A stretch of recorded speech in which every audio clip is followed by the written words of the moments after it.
Hey guys, welcome back. This is how to calculate profit Google Spreadsheet. So guys, first just simply put a month. So let's say the month will be March and April. And after that, guys, just simply provide your expenses and your income for that month. So let's say my expenses for month of March is 3,000 and my income will be, let's say, 3,300. And when it comes to the April, my expenses is 2,000, let's say, and my income only reaches up to 1,900. Now, in order for you to calculate your profit over here, just do this following. So we will let the Google Spreadsheet do the work for us. Just simply put an equal sign.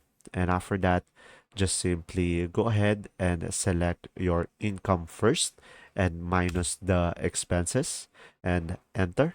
And from here, your total profit for the month will be 300. So guys, this number are just examples.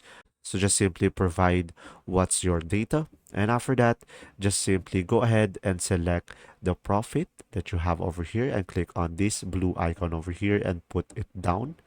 And as you can see, it will automatically compute as well.